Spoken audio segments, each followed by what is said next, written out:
परमात्मने नमः। ओम श्री गुरुभ्यो नमः। ओम श्री ऋषिभ्यो नमः। सर्वेभ्यो नमो नमः। देववाणी संस्कृतम ई गुरुकुलम यूट्यूब चलदृश्यम प्रति भवतां सर्वेषां हार्दं स्वागतम्। मित्राणि, अद्य वयं लघु सिद्धांत कौमुद्याः त्रयस्त्रिंशत्तमां कक्षां पठिष्यामः। संधि प्रकरणम्। गत पाठे मया एकं सूत्रं पाठितं। तत् किं सूत्रमासीत् खलु? तत् सूत्रमासीत् ओमाङोश्च। किमासीत्? ओमाङोश्च। तस्य उदाहरणद्वयम् आसीत्। एकम् उदाहरणं साधितम्, अपरं च शिष्टम् आसीत्। साधितम् उदाहरणम् आसीत् शिवाय ओम नमः। द्वितीयम् आसीत् शिव प्लस एहि। किमासीत्? शिव प्लस एहि। अस्तु, हिंदी भाषायाम् इदानीं शिव प्लस एहि।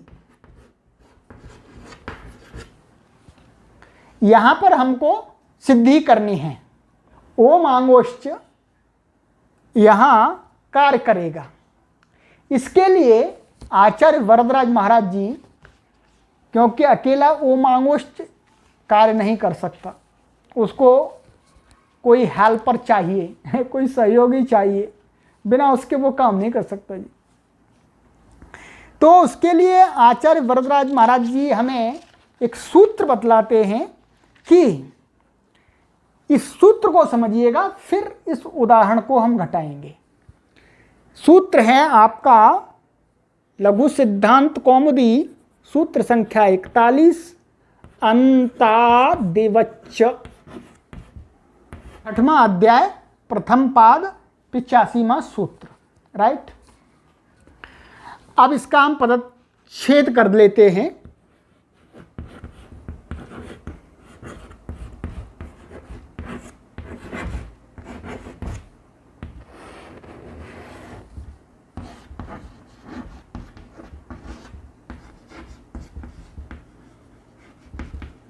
अंतादिवत् अव्ययपदम च अव्ययपदम, दोनों ही ये अव्यय हैं। ये कुछ भी खर्च नहीं करते जी, बहुत परोपकारी आदमी है, कंजूस भी कह सकते हैं।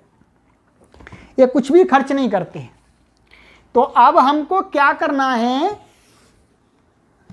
इसकी सर्जरी करनी है। पहले इसकी सर्जरी थोड़ा सा कठिन है। पहले आइएगा समास देखते हैं। समास देख लीजिएगा, फिर हम इसको ठीक प्रकार से समझ लेंगे। इसका समास है अंतश्च आदिश्च अंतादि इतरेतर योग द्वंद्वः। फिर हमको अंतादिवत बनाना है तो और कुछ करना पड़ेगा। अंतादिभ्याम तुल्यम अंतादिवत, अंत और आदि के तुल्य जो उसको बोलते हैं अंतादिवत। अष्टाध्यायी के 5वें अध्याय के प्रथम पाद में सूत्र है तेन तुल्यम क्रिया चेद्वति ही। तो वहां पर उस सूत्र से यहां पर तुल्य अर्थ में प्रत्यय हुआ है, इतना समझ लीजिएगा। विशेष हम उस सूत्र पर पढ़ेंगे। तो ये वत प्रत्यय हो गया, और ये वत प्रत्यय होकर के ये अव्यय होता है। तो अब इसका क्या अर्थ हुआ? अंत के समान, आदि के समान। अर्थ समझ में आ गया जी। ये जो वत प्रत्यय आया है, ये वती प्रत्यय इस प्रकार का एक इसका अर्थ है तुल्य। तो अंत के तुल्य, आदि के तुल्य, ये सूत्र अतिदेश सूत्र है। क्या है? अतिदेश। जो जैसा है नहीं वैसा उसको बना देना, अतिदेश सूत्र है। तो अब आपको ये सर्जरी समझ में आ गई, आनी चाहिए। अब हम आगे बढ़ते हैं। अब हम इस सूत्र का अर्थ देख लेते हैं आचार्य वरदराज महाराज जी के अनुसार। क्या कहते हैं? देखिएगा, यह अयम एकादेशः स पूर्वस्य अंतवत् परस्य आदिवत् शिवेहि। कह रहे हैं इस जो प्रकरण में, जो जहां पर पूर्व पर का प्रकरण चल रहा है संधि का अष्टाध्यायी में, तो कहते हैं यह अयम एकादेश, मन पूर्व पर के स्थान में जो एकादेश किए जा रहे हैं वह एकादेश क्या होता है? सह माने वह एकादेश पूर्वस्य अंतवत्, माने जो दो के स्थान में हुआ आदि पूर्व वाले और अंत वाले, तो उसमें क्या कह रहे हैं? जो एक तीसरा आदेश होता है उस आदेश को हम जो पूर्व में जो था उसके समान कार्य कर देते हैं, मान लीजिए अभी, और पर में था उसको मान करके जो काम प्राप्त होते हैं वह भी कर देते हैं। तो कहते हैं इसका उदाहरण बना शिवेहि। शिवेहि को अब समझ लेते हैं। तो अब देखिएगा इसकी ये स्थिति है, शिव और जो ए ही बना है वो ए ही कैसे बना है? उसमें आंग उपसर्ग है और ए ही है, तो आंग का ये न हट जाता है, ये क्या है? उपसर्ग। राइट। अब हमको देखना है इसमें क्या क्या प्राप्त है। ये गहरी सर्जरी है, इसको थोड़ा आपको बुद्धि का प्रयोग करना पड़ेगा। अब देखिएगा यहां पर दोनों में क्या प्राप्त है? अकाह सवर्णे दीर्घ, और इन दोनों में क्या प्राप्त है? इसमें और इसमें आद्गुण। राइट। अब कौन सा करें जी? कौन सा करें? पहले इसको कर दें फिर बाद में उसको करें।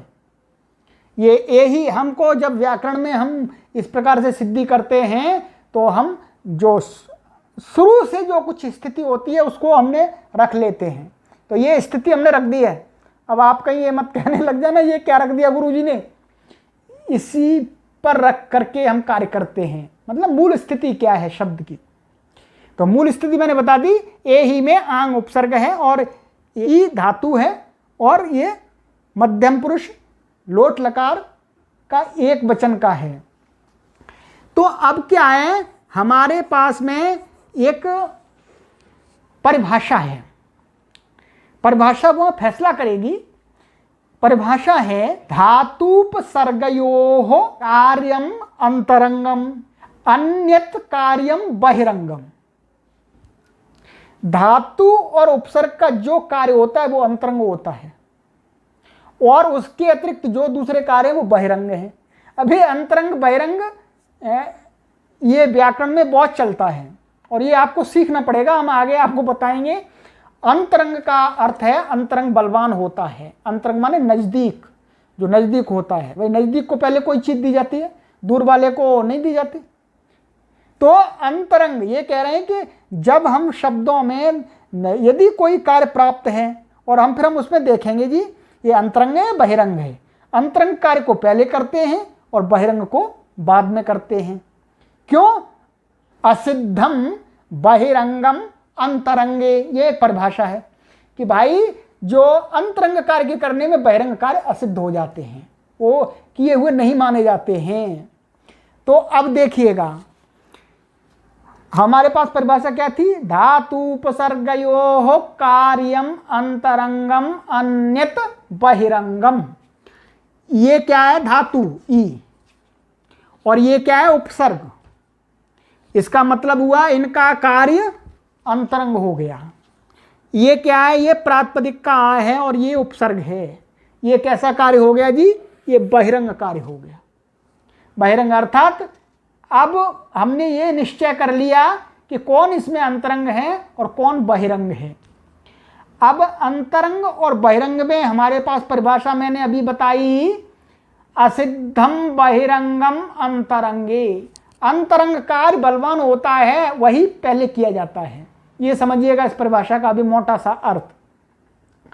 तो अब इसमें अंतरंग कौन सा है, यह अंतरंग है, ये वाला। तो ये यहां पर कौन सा सूत्र प्राप्त है, आद्गुण। कौन सा प्राप्त है, आद्गुण। तो आद्गुण लगा करके ये क्या बना, अब आपको देखना ध्यान से जी। आद्गुण लग करके बना जी आपका ए ही, जो का आ और ई को गुण ए होगा, स्थानांतरतम, राइट। कई बार हमने बात कर ली इसकी। अब आ जाइएगा यहां पर जी, ये कहता है ऊपर जो सूत्र हमने पढ़ा था, ओमांगोश्च, ओम के परे रहते और आंग के परे रहते अवर्ण से उत्तर क्या होता है, पर रूप एकादेश हो जाता है।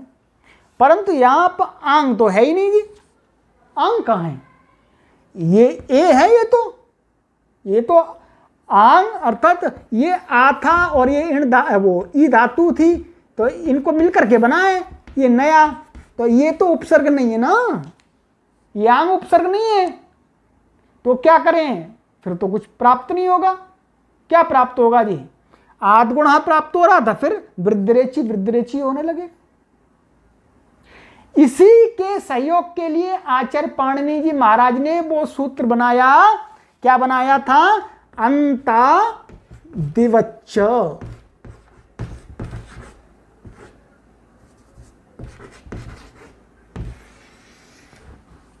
ये सूत्र बनाया था अंतादिवच्च, ये कार्य कराएगा। ये क्या कहता है कि जो पूर्व पर के स्थान में जो एकादेश हो रहे हैं, उन एकादेशों में हम पूर्व के अंत के समान कार्य कर लेते हैं और पर के आदि के समान कार्य कर लेते हैं। अब इस बात को समझना है आपको, कैसे समझना है। ये ए बना है, ये बना है, इसमें क्या था, उपसर्ग था, ये क्या था, आ उपसर्ग। अब क्या है, ये कहता अंतादिवच्छ, ये आ कैसा है, उपसर्ग, अकेला है, अकेला इसलिए यही अंत है, यही आदि है। आद्यंत वदे कस्मिन से थोड़ी हमने चर्चा कर ली, आगे विस्तार से करेंगे। अर्थात एक ही पुत्र है, वही छोटा है, वही बड़ा है, तो यही आदि है, यही अंत है। तो इस आ का नाम क्या था, उपसर्ग, उपसर्ग, उपसर्ग। और इस ए में मिल गया, एकादेश हो गया, तो ये इसमें मिला हुआ है। तो अब ये अंतादिवच्छ कहेगा, भाई इस ए में हम ये जो था उसका व्यवहार भी कर सकते हैं, इसको भी हम उपसर्ग मान सकते हैं, आंग उपसर्ग इसको भी मान सकते हैं, मान सकते हैं, ये आंग उपसर्ग मान सकते हैं सूत्र से, यही का सहयोग कर रहा है। जब हमने इसको आंग मान लिया तो फिर आंग का काम हो जाएगा। आंग का क्या काम होगा, ओ मांगोश्च, अर्थात अब आपको ये आंग है, ये आंग के परे रहते आप पूर्व पर के स्थान में पर रूप कर दीजिएगा। तो पर रूप क्या होगा जी, अब समझ में आया आपको, क्या होगा, शिवे, ये बन जाएगा ये, और ही, शिवे ही बन गया जी, शिवे ही। ये थोड़ा सा कठिन है। अब आप देख लीजिएगा कि व्याकरण को पढ़ने के लिए कितनी आपको सूक्ष्म बुद्धि चाहिए। अभी तो ये सरल चीजें, ये सरल चीजें, अभी तो हम खाल में से बाल निकालेंगे, गहराई में जाना पड़ेगा। तो आज की कक्षा में हमने अंतादिवच्छ सूत्र के सहयोग से ये शिवे ही उदाहरण सिद्ध कर दिया। आपको हो सकता है इसमें कुछ चीजें जो नई आई हैं, अंतरंगम, बहिरंगम, धातु उपसर्गयोः कार्यम अंतरंगम अन्यत बहिरंगम, ये सारी कई चीज नहीं आई है, ये समझ में नहीं आई, कोई परेशानी नहीं। उनका भाव जो यहाँ घटा लेना आप बस। इन परिभाषाओं को मैं पढ़ाऊंगा आगे, पर थोड़ा टाइम लगेगा, परिभाषाओं को पढ़ाऊंगा। परिभाषाएं बहुत विशिष्ट चीज है, विशिष्ट चीज है परिभाषाएं। परिभाषाएं पढ़ने में आपको बहुत आनंद आएगा, हम पढ़ाएंगे तब बहुत आनंद आएगा आपको। तो आज हम इस कक्षा को यहीं विराम देते हैं, आगे फिर जो संधि क्रम में है उस संधि को पढ़ेंगे। इसको आपको अच्छी प्रकार से समझना है। इतना ही कहते हुए आप सभी को प्रणाम करता हुआ सर्वेभ्यो नमो नमः।